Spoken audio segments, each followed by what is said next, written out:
Okay, so the first question is asking us about normal distribution. So the standard deviation is talking about how wide your graph is, so how spread out your data is. So for example, we can see this has got a mean of 2 and the data is relatively spread out, but it's quite close. This one's got a mean of 0, it's our peak point, but it's much, much closer. Okay, whereas this one has a much bigger standard deviation, it's very, very spread out. So the first one is asking us for a mean of -2. So the mean is the central point. So this one has a mean of -2. This one is 0, this is +2, and this is 0.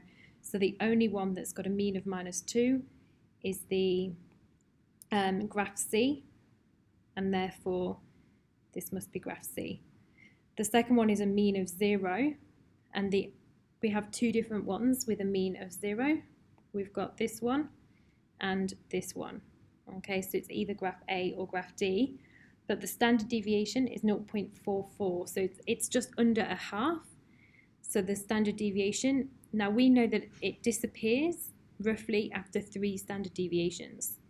So that would be about 1.5, which looks to be about right for this one, whereas this one disappears at 5, so it's not going to be quite right. So therefore we would like graph D.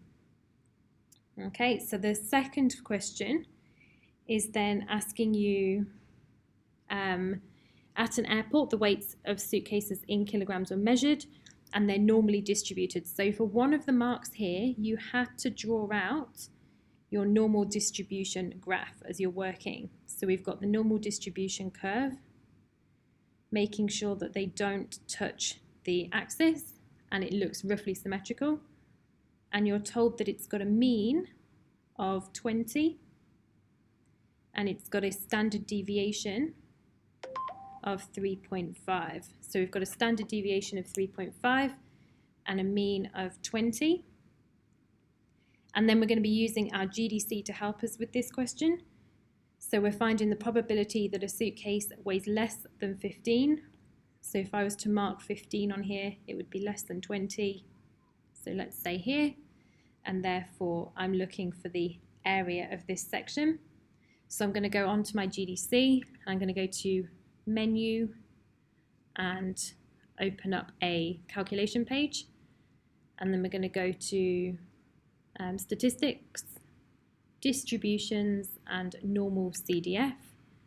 Now the lower bound is correct. We want it to be like negative infinity.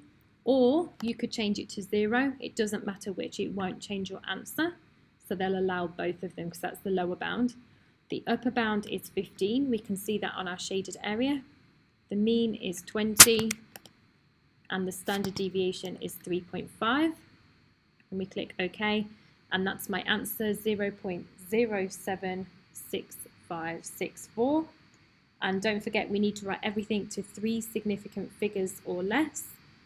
So therefore, my final answer is going to be, 3 significant figures or better. And therefore, my answer is 0.076564, or to 3 significant figures, 66. Or if you wanted to write it as a percentage, then it's 7.66%. So any of these options are fine. And then for the second part, this is like a reverse normal distribution question. So this time, again, we must show some working out. So we need to draw our normal distribution. Again, keeping it roughly symmetrical, making sure it doesn't cross the axis. It's the same question, so we've got a mean of 20 and our standard deviation of 3.5. And it says that any suitcase that weighs more than K is considered excess baggage, and 19.6 are considered the excess baggage.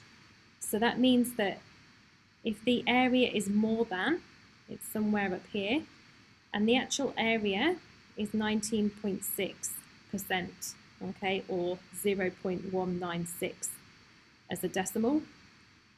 But don't forget, when we do an inverse normal on the calculator, it can only accept areas to the left. It's used to doing less than, so we're going to have to take that into account. So we do menu. Before we do that, actually, just to make it even simpler, we can do 1 minus the 0.196. Okay, so now we can see that it's an area of 80.4 that we're needing to put in. So it's 80.4% is the area that we're needing. So we can go into menu, probability, statistics, distributions, and inverse normal, and it will ask us for the area. So 0.804, that's 80.4 as a percentage, or you can write 80.4 with the percent sign. The mean is 20, and the standard deviation is 3.5, and that gives me an answer of 22.996. And then, same as last time, you should round your answer. So 22.996 to 3 significant figures becomes 23 kilograms. Okay, so 3 significant figures or better.